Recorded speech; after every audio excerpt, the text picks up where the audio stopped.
I'm afraid I've got some bad news. I knew it. I love when he does that. Wrestling has more than one royal family. Gentlemen, in my soul, something, Cody Rhodes.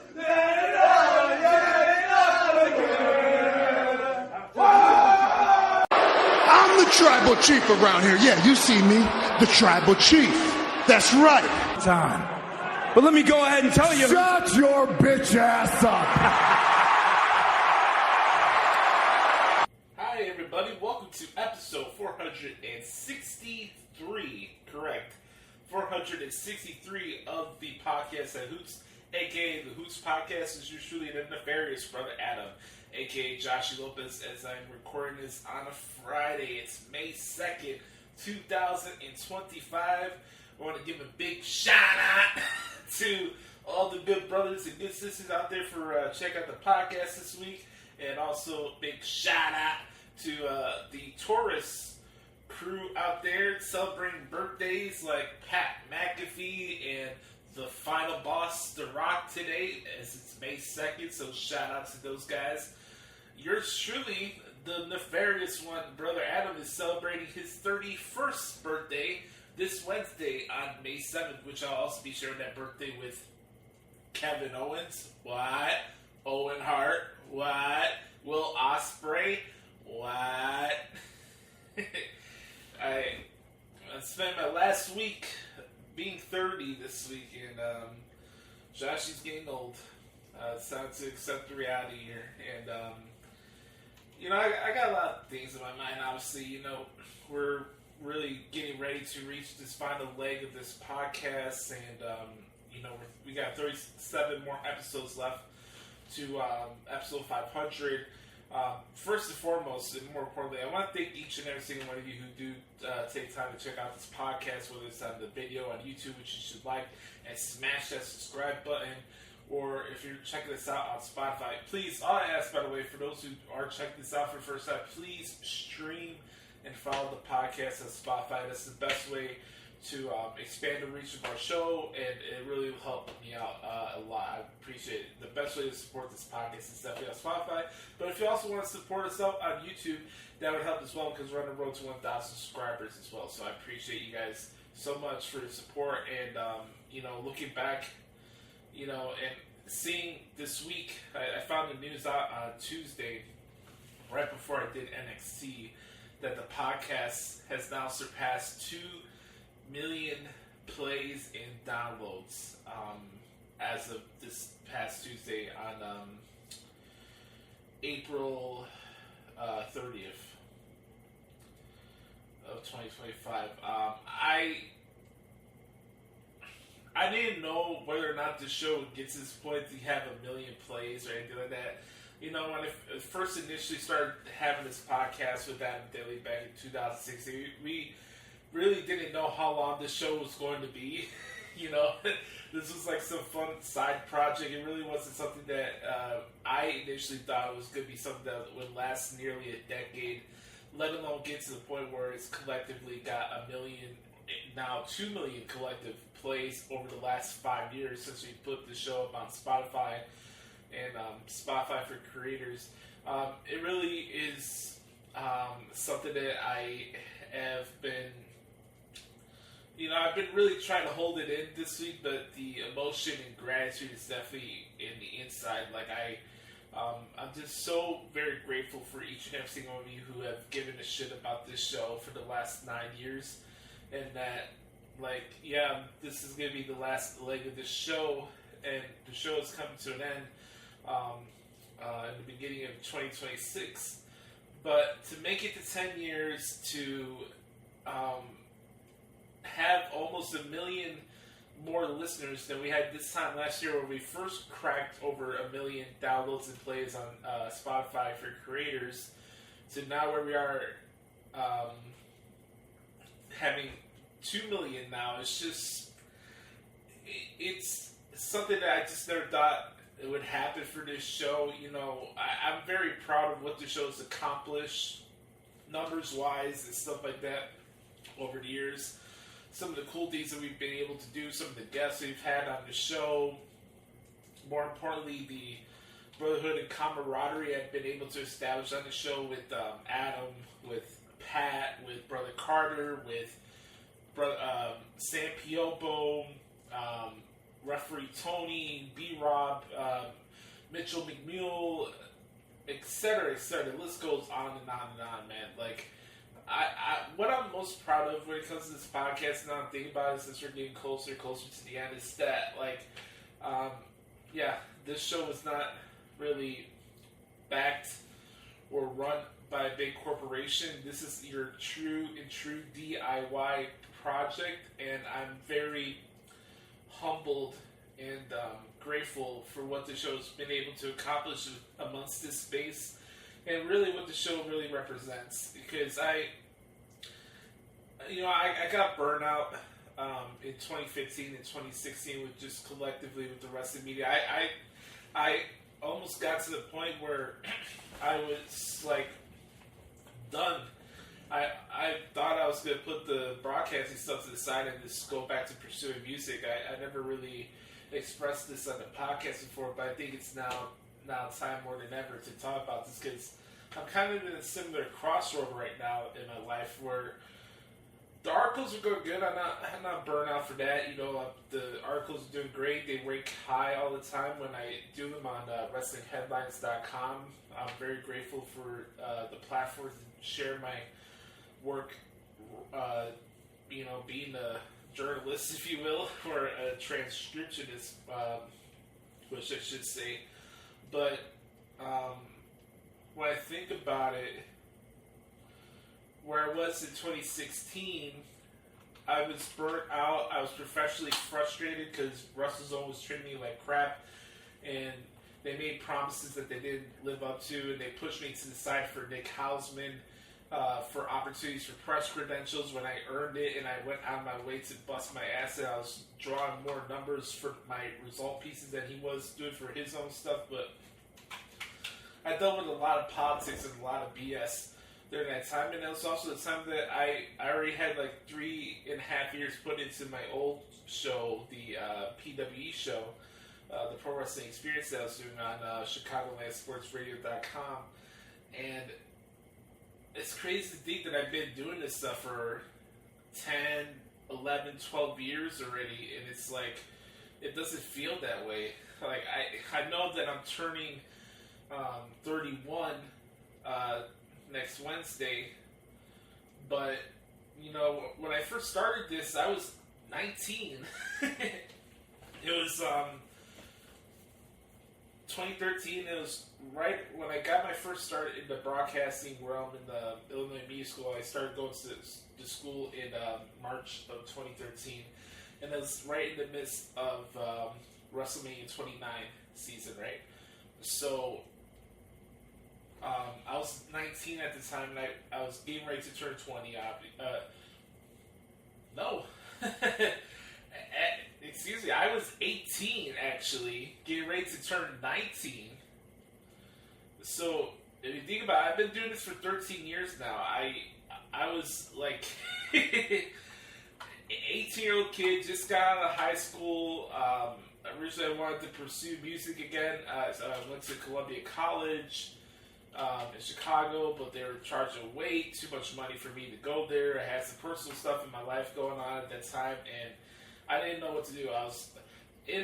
As I've been noticing, there's been this trend in my life where I found myself in these positions where I'm hitting rock bottom, or I'm in a crossroad and I don't know what to do, and I feel like something big comes up my way that I wasn't even expecting in the first place.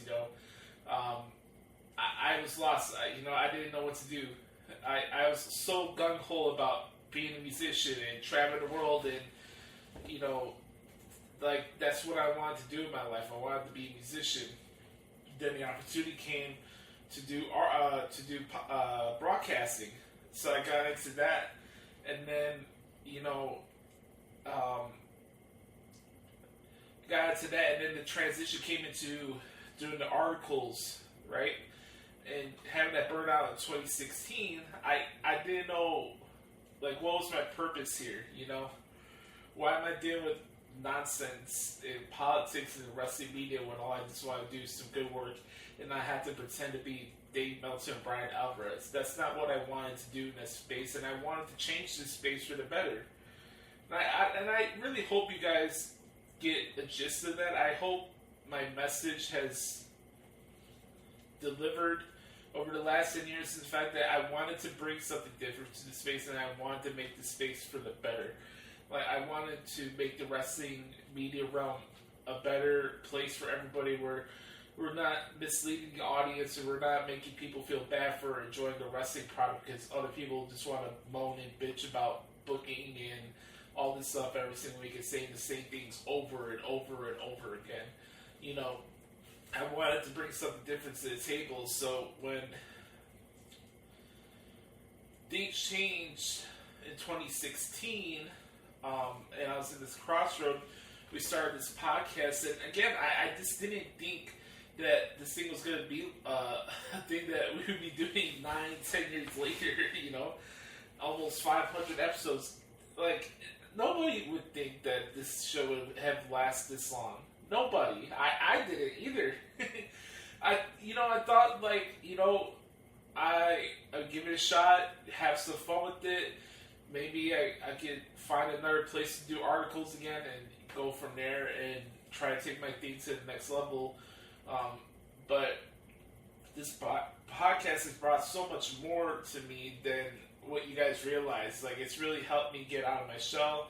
It's helped me find my voice in a way. It has helped me be reassured within myself of who I am as a human being, and that I can wake up every morning, I can go about my business, and I really don't care what anybody thinks about me anymore. Like, I let my work speak for itself, and I'm not here to appease anybody anymore. And, like, I'm so past the point of seeking validation for people who don't give a shit about me that I'm just letting my work speak for me. Like, I know who I am as a person, and I'm proud of what we've been able to accomplish with this show. To think that we would get past 100, let alone 400 episodes is insane. And again, even to get to 2 million downloads and plays, like, we didn't do this show for money. We didn't do this show just for numbers. You know, as time got on, those numbers started to come in and stuff like that, and we're grateful for that. But it's always been the camaraderie. It's about you guys. It's about everybody that's been a part of the show. I've always told you guys this show is much more than me. It's not about Joshie Lopez. You know, I've been on every single episode, and there's been a lot of changes, you know, over the years. But this show is much more about the brotherhood that we've established on this podcast than any subscribing or downloads or anything like that. This show is not about me. And as we're getting closer to the end, I have to say thank you, because there was times where I wanted to stop. You know, there's times where I've lost passion to record a podcast, you know, where, you know, life got too busy, or things started to get really heavy for me emotionally when I was dealing with the personal stuff in my life, and, you know, dealing with self-doubt, and, you know, getting furloughed a couple years ago. Like, I've had my moments where I wanted to stop doing this, but you guys keep showing up and still telling me that you guys care, and the show actually has some meaning to you, and it's a part of your weekly routine, and that you guys enjoy what we bring to the table on the podcast each week. It means the world to me. It really does. I've only wanted to do this show to make this space better. Yeah, would I would love this to be an opportunity to springboard me into a bigger platform? Absolutely. I'm not going to lie about that. I think I'm at the stage in my career where I feel like I have deserved the opportunity to be on a bigger platform, whether that's writing or doing the podcasting. I feel like I've earned that opportunity, but at the end of the day, when we get to 500, I'm going to be in a good place in my heart, because I knew that we reached this goal, and that at the end of the day, I'm proud of the person that I became I'm proud of the person that I've become through this process, and that I grew up in front of you guys. Again, like when we started this show, I was 22 years old. You know, like,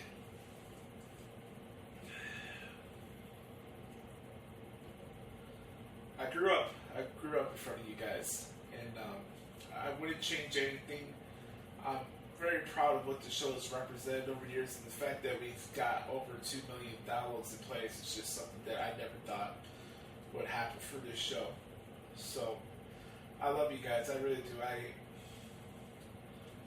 Regardless of wherever the future looks, I'm still going to be doing my articles. Obviously, right now, my main focus is getting a second job so I can get ready to move to Florida. But in the meantime, you guys know where my heart is. You guys know my love and passion for this industry and professional wrestling as a whole. I would love for this podcast to be a reason that springs me to a platform that I deserve to be on. But at the end of the day, I don't think anybody can take away my consistency, my effort and time put into this podcast, and my genuine love for professional wrestling at the end of the day. Nobody can take that away from me, and nobody can take that away from this podcast. So I just want to say again, from the bottom of my heart, thank you for helping us get to this point, and let's just enjoy these last 37 episodes, and the future will figure itself out, and I'll let God handle the rest. But like I've been in a very big reflective mood over the past couple days, especially since my birthday's coming up, and we're having these big notches and stuff, milestones for the podcast, and I don't know what the future holds for me once we get past 500 for me audio-wise, but I do know that I'll keep doing my articles, and I know that one day a door will open and you'll see me on a bigger platform that I deserve and busted my ass for. So, thank y'all. When we come back, we'll get to what happened this week in WWE.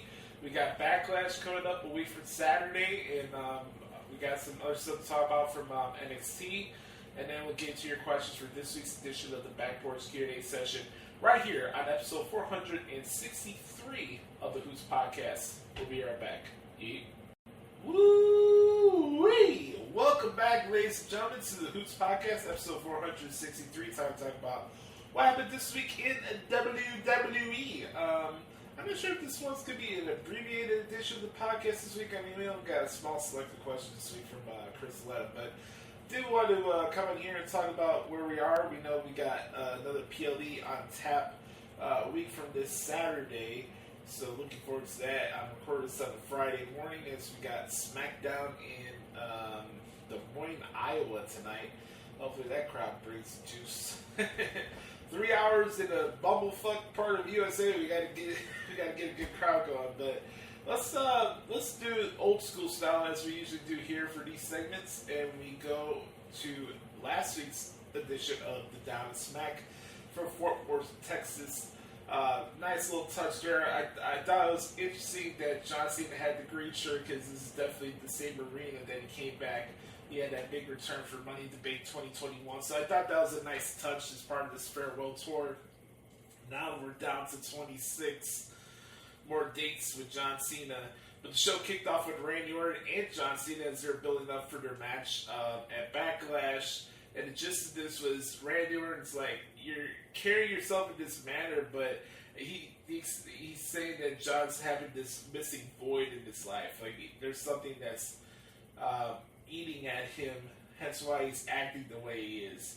And he says it's time for John to grow up and have some kids in his life. And maybe John wouldn't have this bitter outlook on life, if he had some kids. And then John's like, I don't know why you're parent shaming me in front of the whole world. He's like, Randy, congrats, you have children. You love them. Good for you. And he's like, the reason I don't have kids is because I've been spending the last 25 raising the entire WWE Universe's kids. So I thought that was cool. He's like, I I have been a better parent to your children than you could ever be. And then he starts ripping the kid and saying that his dad is a loser. The kid gives him a middle finger. That was funny. He's like, I have been policing brats like this for a quarter century. Been advised, kid, never bring a gun to a gunfight. He's like, bet your loser dad didn't teach you that one. And then Randy's like, he's reminding John that without WWE, there is no opportunity for him to be in Hollywood. And he's like, I like this line here. He's like, I've made a lot of mistakes through my life throughout my career, and I've learned from them. I've had a long journey, but I can go back to that locker room with my head held high, and I get respect from my peers. I am a piece of furniture here. I'm here to stay. You, man, you're just a guest. John took that the wrong way, and he's like, we all have our perspectives, right? I used to believe yours, that without them, there's no WWE. I used to think that we won together. I was wrong. We didn't win anything. I did. Then he's like, I have never needed a single one of these people. They'll chant in the same breath, let's go Cena, Cena sucks. He's like, imagine being told that you suck for 25 years. He's like, he calls Randy a hypocrite. Like he's now being called a gas, and that he's an outcast now, and that's why he keeps going back to this whole thing about his relationship with the WWE versus dysfunctional, and it's not a functional relationship. It's basically manipulation, right? And then he's going on and on.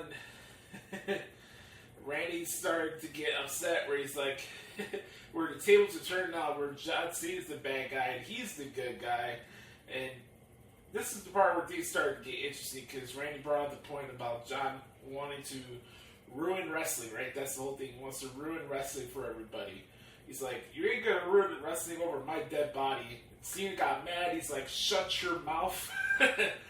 You don't understand. I've already won 17, and by the time I retire, I'm taking this title with me, and your legacy of championships will be frozen. And he's like, he calls Randy a babbling moron. He's like, when I leave, I'll make sure that 3 generations of your family is erased. And things just started to get more and more personal with both guys. They make their match official for Backlash. John threw the title at Orton, hit him with a punch. Cena started giving the boots. Orton ducked the belt shot, and then Orton hit him with an RKO to close the segment. So I thought that was some good piece of business there. They had their match official. That'll be the main event. It makes sense. One last time, it would have been right to have this farewell tour without a John Cena Randy Orton match. So I have no problem with this feud at all. I have no problem with this being what it is. And yeah, it sucks that we had this so much of a short time window from WrestleMania to Backlash, but nonetheless, like I'm glad that we're having this match, and it's cool. I'm down for it, and I'm curious to see what Randy has to say tonight. John Cena's not advertised for the show tonight. I wouldn't think John Cena would waste a date on his farewell tour on Des Moines, Iowa, but it should be some good stuff for next week in Backlash in St. Louis. Fraxium against Los Garza. Fraxium made their debut on the SmackDown roster. Very good match, so shout out to them. A little interesting switch turning. We had Tiffany Stratton and Jade Cargill straight 1-on-1. I thought for what they did as an appetizer, I thought, it was a pretty solid match. I don't know if this is something where maybe one day either Tiffany or Jade are good guy and bad guy, face and heel, and you could have a program with those two. But for what I saw for their first match with each other, I thought it was pretty decent. Really, all this was a setup to keep the feud going on with Jade Cargill and Naomi, which I have no problem with that. Nia Jax came back and attacked Tiffany Stratton. I don't think Nia Jax got her one-on-one rematch with Tiffany for the Women's Championship, so it makes sense for her to go after Tiffany in this situation. Are they fighting at Backlash? We'll find out tonight, obviously, and we'll see where that goes. These are cooking up on the mid-card in the men's division for the U.S. title as we got drama with LA Knight. Yeah. Drew McIntyre. What? Jacob Fatu. What? And Solo Sikoa. I don't know about you guys, but let's just put these guys in a 4-way match and have a barn burner. Like, why not? Congratulations go out to Puerto Rico's very own Selena Vega on capturing the Women's United States Championship last Friday against Chelsea Green. Well-deserved moment for Selena. Very happy for her that she finally got this one, so that was pretty dope to see. We had the return of my guy, Aleister Black. Oh, man. It was great to hear the root of all evil. It was fantastic. I love that song. Quick story. When I went to WrestleMania 33 in Orlando, that was my first time that I went to an NXT TakeOver show. I've been to a house show at Porch Theater here in Chicago in 2015, I think it was. This is when this was like pre-Black and Gold. This is when NXT was first starting to get hot. Like kind of their like underground phase. Like this is when like the buzz from NXT starting to grow. This was way before Black and Gold. I went to this house show and like you have the Ensos and Cass in the world, seeing Bailey for the first time. That was a cool period. But anyways, this is my first time that I went to a takeover in person. So it was NXT Orlando. Thanks to my guy Matt McCool for getting me the tickets for the show. And this was my first time seeing Aleister Black. I believe this was, if I'm not mistaken, his debut match at the show. So Aleister Black made his debut, and seeing the entrance for the first time was just so dope. You guys know me. Undertaker's been my favorite character of all time. CM Punk is my favorite wrestler. So to have a mix of that in one guy was so cool. I was always a big fan of Aleister Black, and I was really bummed out when I found out that he got released and he left. He went to AEW. That was what it was with the House of Black. I thought that was a drop ball. Tony Khan, when I talk about fumbles, like he had something on the table there with House of Black, but they never wanted to pull the trigger on the guy. I mean, his initial run there when he had his feud with Cody, I thought was fine, but I thought they left the money on the table there with the House of Black, and that's unfortunate. But seeing Aleister Black in WWE again is a great sight to see. He'll be fighting the Miz tonight as I'm recording this, so shout out to Aleister, and glad to see him back on the TV screen. Like I mentioned earlier, we should do this 4-way for the U.S. title. Drew McIntyre won via disqualification against LA Knight in a solid match. And then the thing everybody else was talking about from SmackDown last week was this TLC match for the WWE Tag Team titles with the Street Profits, Morrissey Machine Guns, and DIY.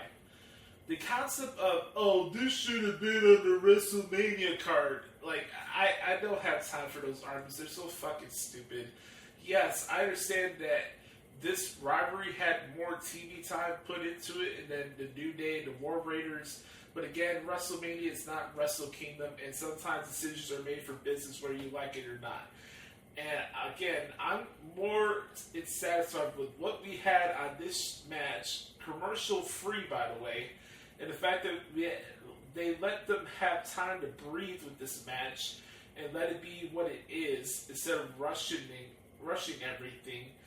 And trust me, you got more done for this tag team division off this TLC match than you would have in an 8-9 minute rushed match in the middle of the card with people sitting on their hands. You would not have the same effect, or this match would not have the same impact or feeling that people have about it now if it was on a WrestleMania card. So at the end of the day, I'm not those fans that complain about booking all the time, because I want to appreciate what's in the moment. And the fact that we had this barn burner of a TLC match on worldwide television, I'm taking it. So congratulations to the Street Profits. They're still the tag team champions. Curious to see where it goes with the tag team division here now, especially with Fraxon now in the mix. Do one of the teams split up? I could definitely see this being the end for DIY. I sniff a Tommaso Ciampa heel turn or something. I don't think DIY is going to last that much longer, to be honest with you guys. So, all in all, I thought SmackDown was really, really good this past week for Fort Worth, Texas. Then we go to Monday Night Raw this past Monday. Raw was in Kansas City, Missouri.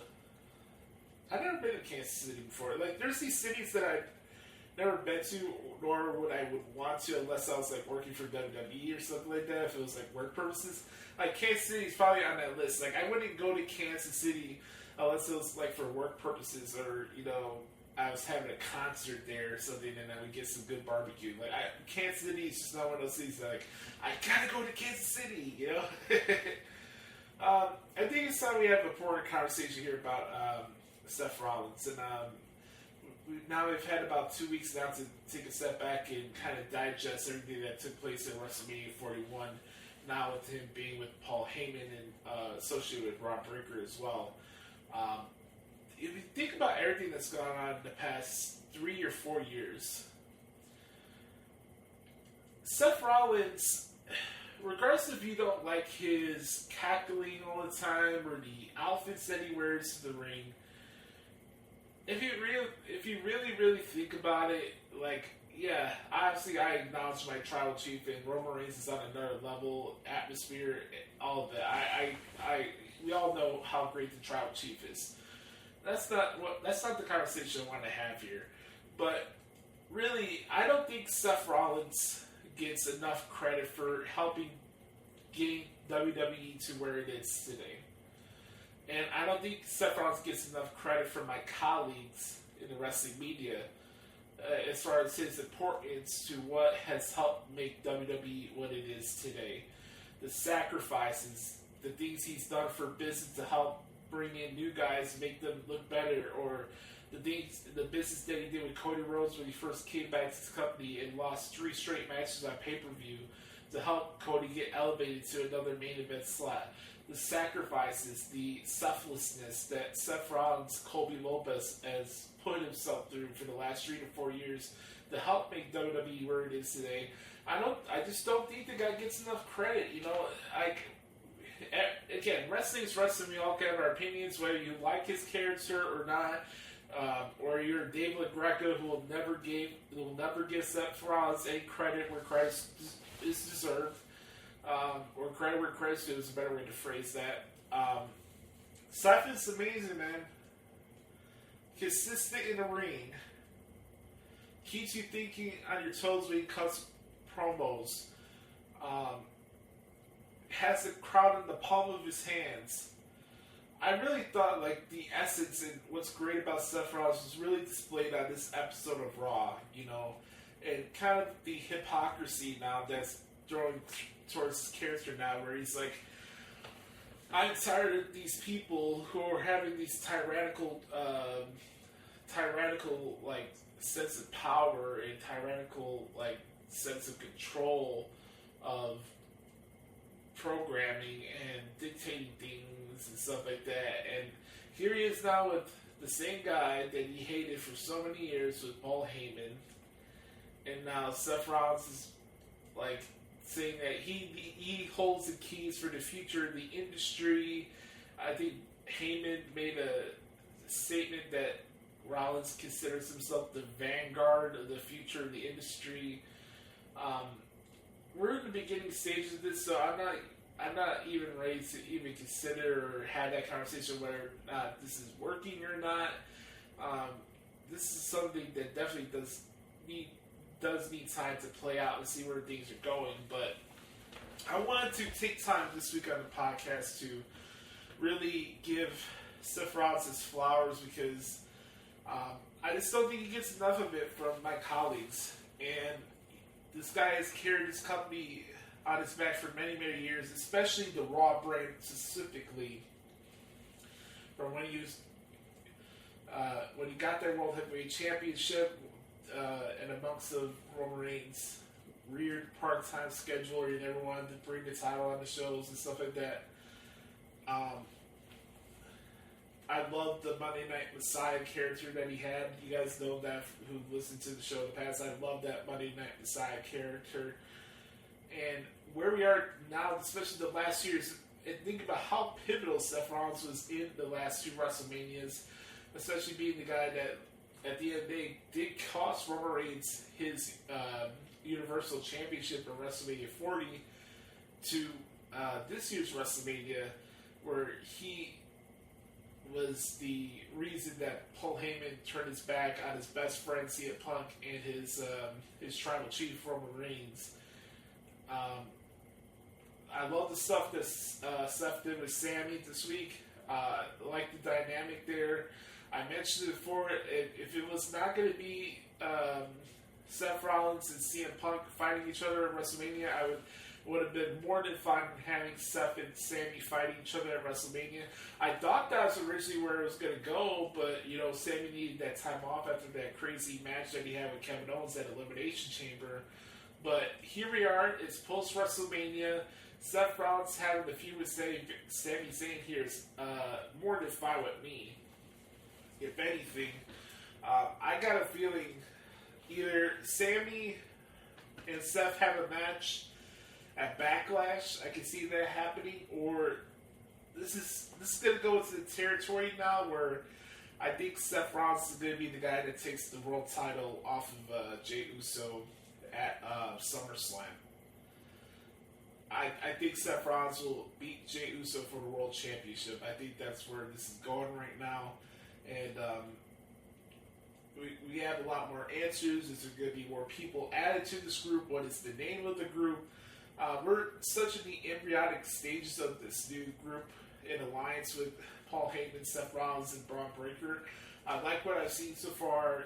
The Seth Rollins, the Braun Breaker Sami Zayn main event was pretty good on Raw this week.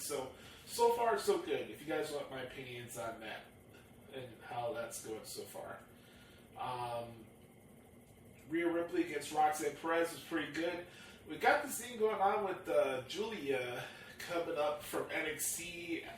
I don't know if she's going to be part of the draft, but it looks like her and Roxanne Perez have struck some mutual understanding or friendship.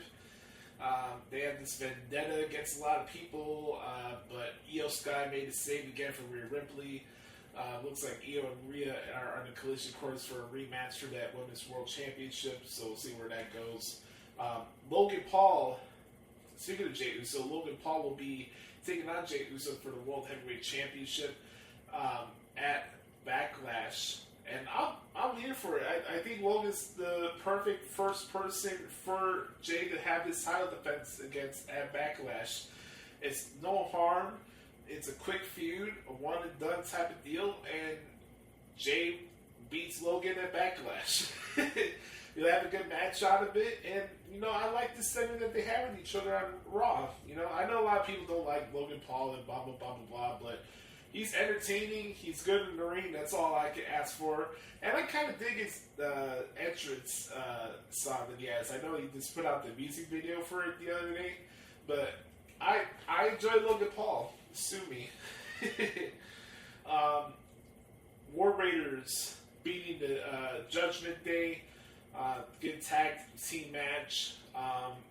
Another part of Raw I thought was pretty good this week was Becky Lynch and Live Valkyria.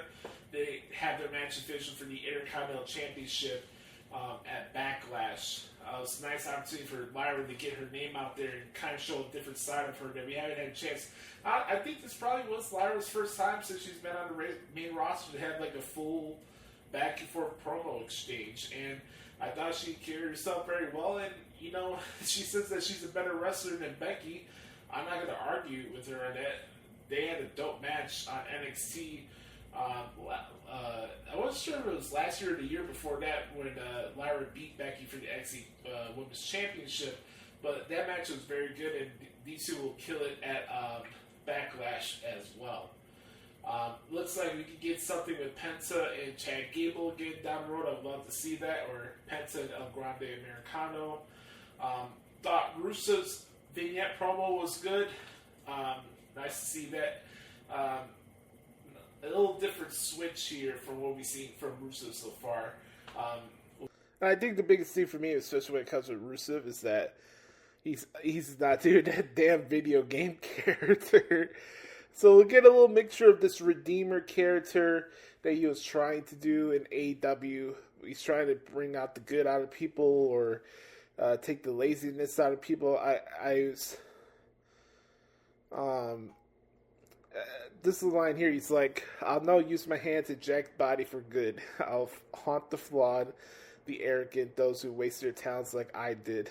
And through their pain, I'll perfect them all for good.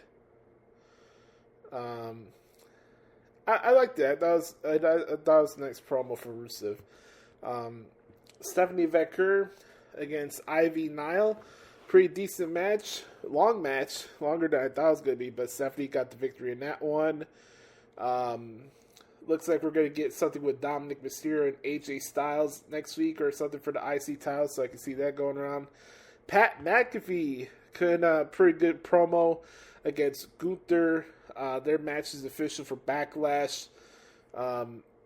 Anybody saying that this was rushed or this doesn't make any sense hasn't really been paying attention to what's going on. If you really think at the root of what Gunther's issue was with Jey Uso and thinking about how much it's like pro wrestling versus sports entertainment, who do you think was egging on Jey Uso the most? Michael Cole and Pat McAfee. Go look back at that WrestleMania kickoff event that they had right before Mania this year. And Gunther looked like he was about to slap the taste out of Cole and Pat McAfee. And look, Cole has got his groove, you know. He's he says it himself. So I'm not taking a shot at Cole personally. He says this himself that sometimes he can carry himself like a prick, and not prick in a bad way, but he calls himself like a sarcastic prick sometimes. You know, like he he has no problems like ribbing people and like, you know, just kind of like that male like talk that we have sometimes.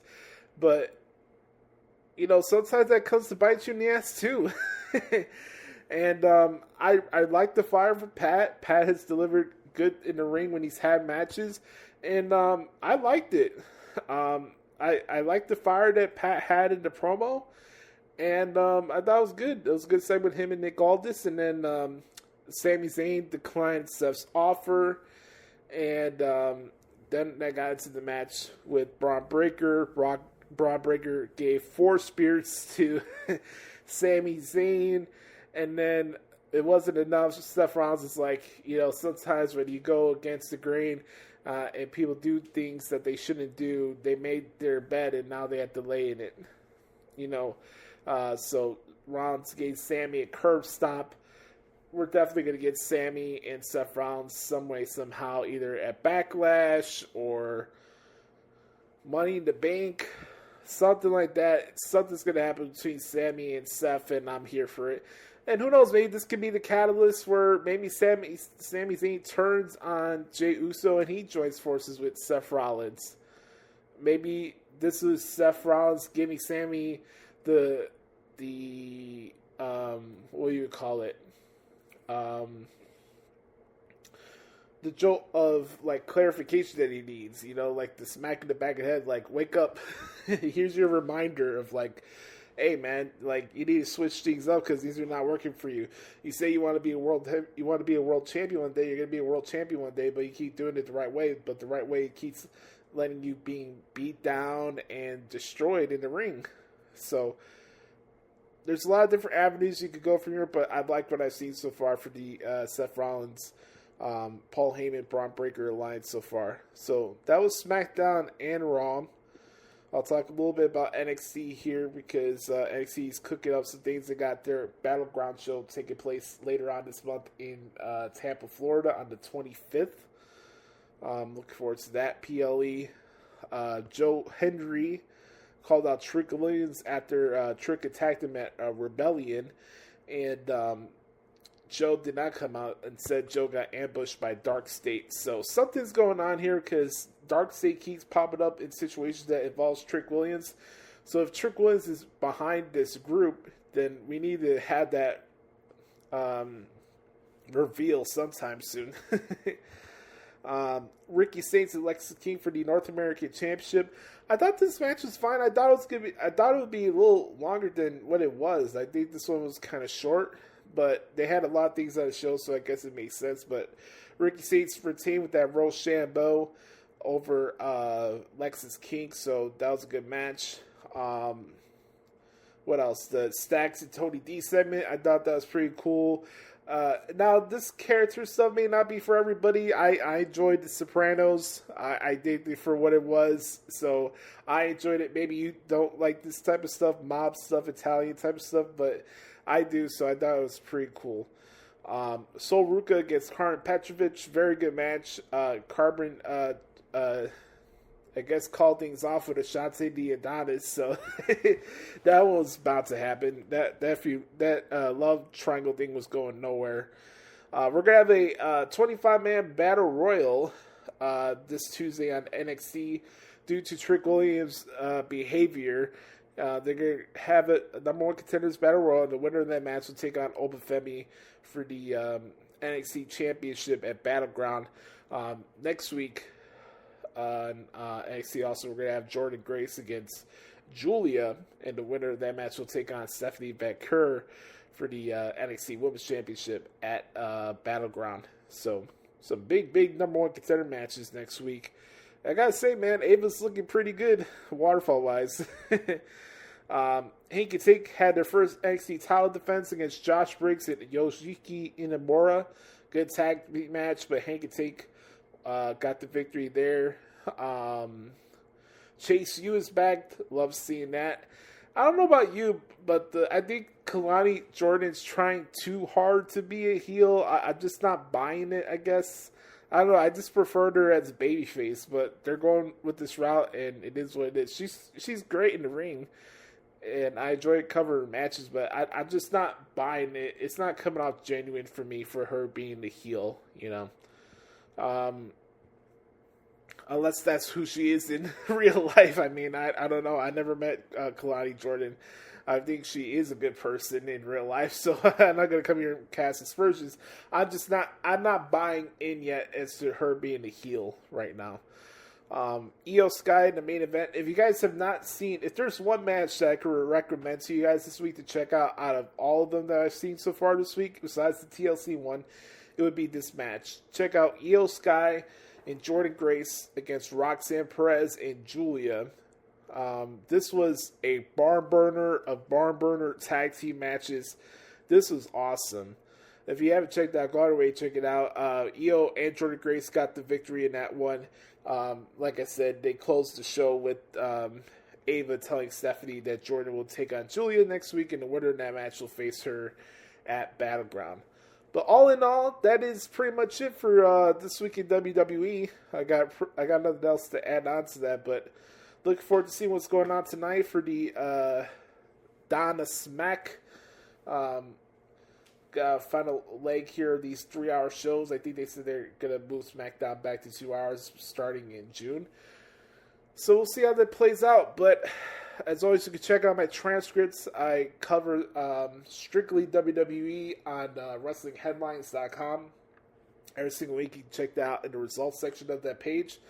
And I do SmackDown, Raw, NXT, and Evolve every week, plus the PLEs for both main roster and NXT. So check out those articles at WrestlingHeadlines.com. But on that note, when we come back, we'll get into the Back Porch Q&A segment, a Back Porch Q&A session here on the Podcast of Hoots. This is episode 463 as the road to 500 continues. We'll be right back. Yeet. All right, guys, one more thing to do here on the Podcast of Hoots. Time to answer your questions for this week's edition of the Podcast of Hoots. It's the Back Porch Q&A session, as always, brought to you by the good brothers Chris Zaletta at XingZaletta24X on the Twitter machine. Throw up the X for Chris. Let's do it. He says, what up, Boots? Here's some questions for the Q&A this week. Thoughts on the metaphor split? I thought that was overdue. I think it was kind of bound to happen, especially with the fact that no one came back last week. There was barely any interaction with them on screen. Oro Mensa's already doing stuff on Evolve, and I think this is just bound to happen. So, yeah, I don't know how much further you could have gone on with the group. So that's my thoughts on it. Who wins the Battle Royal and faces Obafemi at Battleground? I think we have another triple threat scenario where we have like a Luger Bret Hart thing where they both fall at the same time. I think that Trick and Joe Henry will fall at the same time, and it'll be a triple threat match with Joe Henry, Trick Williams, and Obafemi at Battleground. Thoughts on the recent Roxanne Perez-Julia alliance and court involvement soon to lead us to her versus Roxanne? I think that's certainly bound to happen, especially if this is going to be somewhere we have Roxanne's swan song and you can give Cora Jade a big victory or something like that. I can see that happening. But I like the pairing for what it is so far. So far, so good. What do you think of the build back and forth between Natty and Kenzie Page? Chris, I haven't really been paying attention too much on that. I guess they're fighting each other for the Burke, the NWA World Women's Championship at the Crockett Cup. I've been a fan of Kenzie Page when I was covering NWA. She was definitely a standout on the show, and her and Natty would have a good match, but I haven't really had a chance to check out their promos or anything like that, so that's the best way I can answer that. How would you grade the Bears draft? I'm going to go with a B+. I think that they are establishing an identity that they want to attack people on offense, so I think, getting another tackle in Ozzy Trapillo and the guard from Michigan State, it's either Luke Newman or Jake Newman, something like that. But getting both Colston Loveland and Luther Burden III as part of the squad is pretty good. I'm intrigued by the quarterback that they got from UTEP, Zoff Frazier. I thought it was a good pick, and also the running back, Kyle Monangai, the running back from Rutgers that they got in the 7th round. I think he's an interesting prospect. So all in all, I'd probably give that a B or B+, to be honest with you. And also, I would be remiss without mentioning Shamar Turner in the 2nd round, the D tackle from Texas A&M. So I like what they got for the draft. With the Bears not grabbing one of these running backs in the draft, is Nick Chubb the likelihood scenario?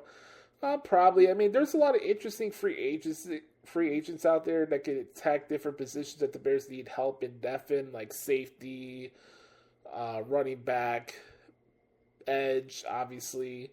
You got Zadarius Smith out there. You got Matthew Judon. You got obviously Nick Chubb here. J.K. Dobbins is out there that could be in the mix for the Bears, but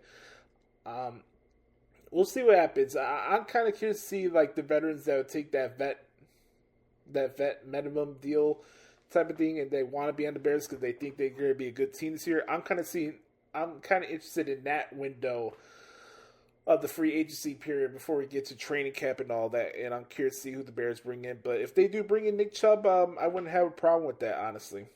Thoughts on Indy Hartwell signing with TNA?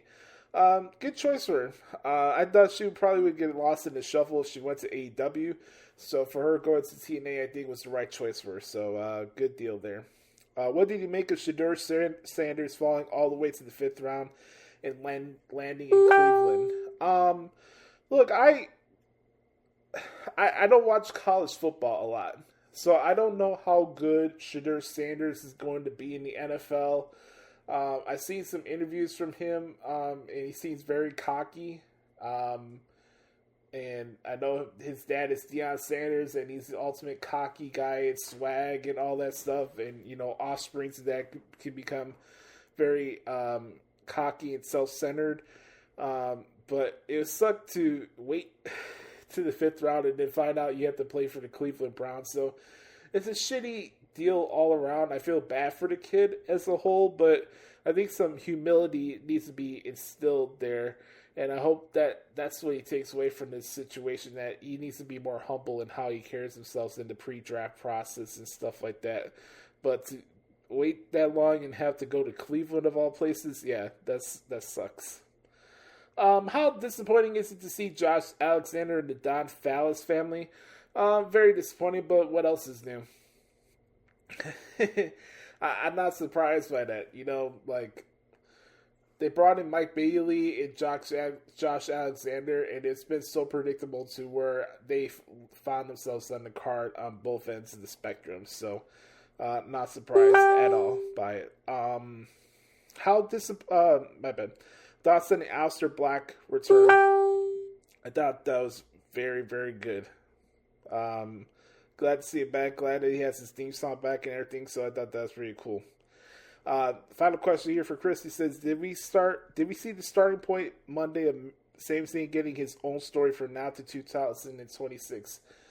Yeah. Yes. That'd be the answer to that question is yes. I mentioned it in This Week in WWE. This is kind of be the eye-opening scenario for Sami to realize that, yeah, he's trying to do everything the right way, but it's getting him nowhere. So, I wouldn't be surprised if we see a Sami Zayn heel turn in 2025. I would not be surprised by that. So, my answer to that question is yes. And honestly, will we be shocked if we see Sami Zayn against Jey Uso at WrestleMania next year? Probably not. But, yeah, I'll say yes, this was a start to his big story going into 2026. For sure. But on that note, we're going to put a rim on the bow on this week's edition of the podcast at Hoots. And I hope you guys had a wonderful week. Make sure to hit the like button and smash the subscribe button on YouTube if you're watching this on YouTube. And the best way to support this podcast is following and streaming the podcast on Spotify. It's free of charge anywhere you get your podcast every single week. And then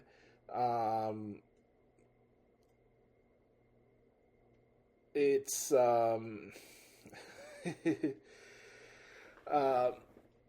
was looking at some things through X the other day, and man, this is so many stupid soliloquies you see out there. Like, I don't want to like waste energy and go on rants and some of the stupid stuff I see on Twitter. Yeah, we have the Crybaby Chronicles and stuff like that from time to time. I like to have that sporadically and stuff like that. But God, there's a lot of stupid people on X. I just gotta say, especially people that talk wrestling on X. It's just ridiculous. But anyways, make sure to check out my work at WrestlingHeadlines.com in the results section as I cover all the main WWE shows and the PLEs on there. And don't forget, folks, be the authentic product that is yourself. Remember, nobody dictates the pace of your life but yourself and the man upstairs.